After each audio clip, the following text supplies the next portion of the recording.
This is Andy Purewal for Boxing News. I'm joined by WBO World Welterweight Champion Brian Norman Jr. over Zoom. Brian, it's good to see you. Good to speak to you. Firstly, congratulations on what is possibly the knockout of the year. Come the end We of the year we when gonna everybody stamp it. starts That to is agree. knockout of the year, possible knockout of the decade. It was certainly one to remember, Brian. But congratulations on the victory, nevertheless. How are you? How's life been since you got back home? Thank you, first of all. But life has been amazing. I mean, once again, I just proved once again why I am the world champion. He was ranked number two in my ranking, the best over in Asia, and it only took me 5 rounds to get him up out of there. So I mean, life is amazing. Going into that fight, Brian, everybody expected a fun, fan-friendly fight. They knew Jin Sasaki was a tough man, but you dismantled him. You dominated from the get-go. Walk me through the fight and your reflections, please. I'm just going out there just being comfortable and taking my time. That was the main thing. Like, he started off, he was trying to, come on real strong, and then as soon as I threw the first left hook, he got dropped just that quick. So once you relax and let the game come to you, magic happens. Obviously, the experience itself of going over to Japan, fighting over there, how did you find that? I love it. Japan is the place to be. Not even just the boxing world, just being out there. Like you won't see not one little bit of trash on the ground. Everybody's so respectful. Everybody's so nice. And these are people that don't even know me as well. It's like I said, not even just the boxing world. It's just everybody. You transfer over to the boxing world. The fans are amazing. Everybody's showing me love. I wasn't a whole town guy, but yet I still had a whole lot of fans over there. So Japan was amazing. Obviously, we mentioned earlier on that emphatic knockout. You called it potentially that knockout of a decade. How many times have you watched it back? How many times have you seen it coming up on your social media feed? More times than I could count. I could definitely tell you that. Actually, I watched it more because it keep coming up on my feed, and who am I not to watch it again? Because that thing that was nasty, so I had to keep watching it. I'm glad Jin Sasaki is okay now, and everything is back to normal. Obviously, you mentioned that it was reported after the fight that he couldn't remember a period of his life most recently. When you heard that news firstly, I'm sure the boxer in you thought, yeah, that's the damage I can cause, but alternatively, the human in you was concerned for him. Most definitely, even before we even got that news, after I knocked him out, like if you watch the fight back, I was watching him the entire time. So once I hit him, his eyes was already closed. I seen him falling back. I see him hit his head. So I already knew how nasty it was, how crazy the knockout was off rip. So of course, I bow to the fans and I go my gloves took off. And all of that took a good little minute, probably 2 or 3 minutes or something like that. We turn around, he's still on the ground, gone. I'm like, all right, something ain't right at this point. Something is going on. So I already knew how big this thing was. Like it was a regular knockout. This was something special. People know how dangerous the sport of boxing can be. When you're a part of that, in your case, you was on the right side of it. But does it ever kind of change your opinion or change the way that you feel about boxing, knowing something like that could happen? I mean, no, we all knew. I mean, that could have been happened. Look at Patrick Day. Look at Pritchard. I think of that Pritchard Conlon. Shoot, Nigel Benn versus Jeremy McClellan. So I mean, we all signed up for this. We all know the risk that we are taking. So I don't. It's part of the game that I'm in. I'm in what I'm in. Have you personally reached out or spoken with Jin or his team at all since then? Yes, I believe the day after the fight, we hit each other up on Instagram DMs. Everything cool, everything cordial. He gave me respect. I gave him respect back. No problems at all. On a side note, Brian, obviously, when you produce a knockout like that, obviously everybody in the boxing world knows who you are, knows about your talents, but that's something which that's gone worldwide. That's gone like across the entire internet. Wherever I go on Twitter, right, it keeps coming up for me. Do you think that's really alerted the casual audience, if you will, to your name and to your ability? Yes, that was the biggest thing about me was always saying, "Who is this guy? What has he done? He's mediocre. This, that, and the third." Okay, what you got to say now? So that was just my introduction to the game. Now it's trying to just stamp myself into the game each fight going forward. Obviously, pre-fight, post-fight, everybody's going to be talking about what next for Brian Norman Jr. Everybody's going to be mentioning certain names. We saw in your post-fight interview, you made a little reference to a man who's recently moved up to the 154 division. On that note, what did you make of seeing Boots Ennis move up to 154? I think it was the night before your fight.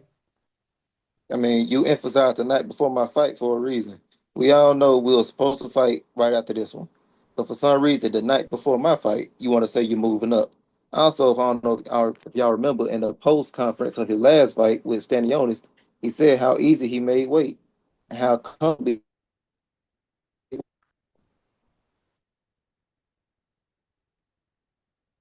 about up.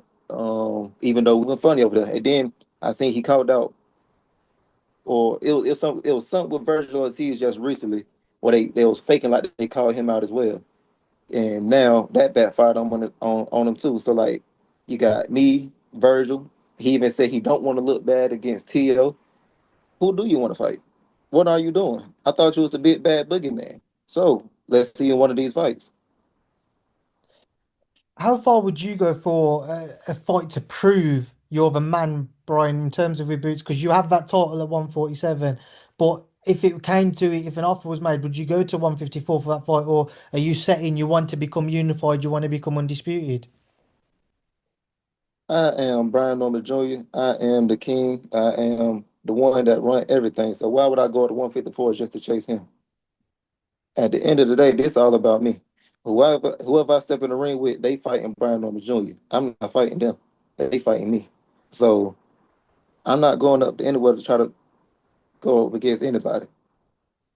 Are you disappointed that it's kind of played out the way that it has? Because obviously in the boxing world, it was a fight everybody had been speaking about. A lot of people were hopeful of seeing you two try to unify those titles. I mean, of course, I wish the fight could have happened, but he want to move how he move. Hey, you want to be a little scary or anything like that? That's on you, brother. But I'm finna keep over doing my thing over here at 147 for a little minute. So in terms of a landscape of the division, obviously you've got the Pacquiao Barrios fight, which is a matter of weeks away. Rolly Romero has the regular WBA title. I know Shakram Girsov was mandatory for boots before he decided to move up. So what's the lie of the land in your eyes? Where to next for Brian Newman Jr.? I mean, we shall see. Like you said, we got a big fight coming up with Manny Pacquiao and Barrios. So I mean, that's an option. We got guys moving up, the Ryan Garcias, the Rollies, like you just said, Devin Haney. So I mean, options are endless. Devin Haney is obviously a name which I was going to bring up to you. I'm sure you've seen Bill Haney. He's had a few messages over social media. One of the most recent ones I've just made a note of. He said, "I'm on my job looking for this tough guy named Brian Norman Jr. If you see him or his dad, tell him that Devin Haney is looking for him. The same deal you wanted for Boots, will you take that for the Dream?" Yes. Now, remember, Bill Haney is a clown. I just want y'all to know that. Bill Haney, he is a whole character out here. So now let's go with his son, Debo Haney. What did Debo get hit with? That boy got hit with a brick. Well, y'all know what I carry in these hands, right? These gloves over here. So we shall see what happens in the future, even regarding that fight. But I'm down for anything. What do you feel like is the biggest potential fight for yourself, Brian? Would you say it's arguably if Pacquiao was to shock the world and defeat Mario Barrios, would you say that's the potentially biggest fight for you? Or would you say it's somebody else? Now, I definitely say that Manny Pacquiao, if he shot the world, would be the biggest fight ever because, first of all, off rip, it's Manny Pacquiao. And then if he do win that fight, it just added a whole lot more to his career as well. Coming back, come on now. So that'll definitely be the biggest fight. How do you rate or how do you see his chances in that Barrios fight? I can't say. Barrios is the champion for a reason. Pacquiao hasn't been in the game for a while. And I believe in the exhibition he didn't look the best, but maybe it was because it was just an exhibition. But also at the same time, he's still a legend. He's still Manny Pacquiao. Anything is possible. Of course, you mentioned Rowley, and we mentioned Rowley earlier on. He had that brilliant victory over Ryan Garcia. What do you feel like it would take to get a bout between the pair of you over the line, yourself and Rowley Romero? I don't think that one would be hard to make at all. I believe after his Ryan Garcia fight, he said something about that he would fight me. So um, I guess just start a communication, and we can make that one happen. In terms of, obviously I'm from the UK, so I'm going to throw one UK name out there. I'm going to throw a couple. Firstly, Conor Benn. Um, is that a name which of any interest to you, or do you feel like certainly at welterweight maybe he hasn't achieved enough? I know he's built up his reputation on the back of his Eubank performance, even though he fell short. But what would you make of a potential Conor Benn fight? I would love to fight Conor Benn. As also over there in the UK, I would love it. I love the performance that he put on with Eubank. You see those with two warriors going at it. I want to insert myself into the conversation as well. Let me get up into that fight. So you mentioned over here in the UK, you've had the experience of traveling to Japan, traveling over here to the UK, something you want to tick off from the sounds of it. Yep, look, oh, that's nothing on the checklist. One other name in the UK I'm going to throw at you is a man who recently defeated Josh Taylor, Ekow Essuman. He's found himself climbing up the WBO rankings. He's been calling for a fight with you. Have you seen much of Ekow? Are you aware of his interest in a fight with you? No, I don't even know him for real. I don't even know his name. Just found out about him with the Josh Taylor fight. I didn't watch the fight, but same thing you just said. People said he said he would like to fight me. I mean, cool, but right now I got bigger things going on. So if you come in the picture later on, I can give you some work as well. What does mean more for you, Brian? Is it those titles, or is it the big names, the big fights who maybe aren't title holders in the division? The big fights come with the big titles, so they all go hand in hand. Obviously, one which a few people have mentioned as well is that with Teofimo Lopez. We expect to see him make a move up. Yeah, Teofimo, how does that sound? I mean, we tried to make something happen in the past. I don't know what happened to him. He just disappeared, but that's up to him. Once again, I got the belts. And then just a last one from me, Brian. I'm just interested to get your thoughts as a world champion, the Canelo Crawford fight to take place in Vegas. Just get your take on that, please. So I'm going with Bud because I I love that man mentality all day long, and I feel like he got a lot of people going against him. He got a lot of people that's doubting him, and I feel like that's just going to egg him on even more. So I think he can do it. Brian, I appreciate your time. I hope you continue to enjoy this victory, enjoy a bit of downtime. I'm sure I'll catch you soon. Thank you for speaking to me in Boxing News. I appreciate you, Handy Mandy, Handy Andy. My bad.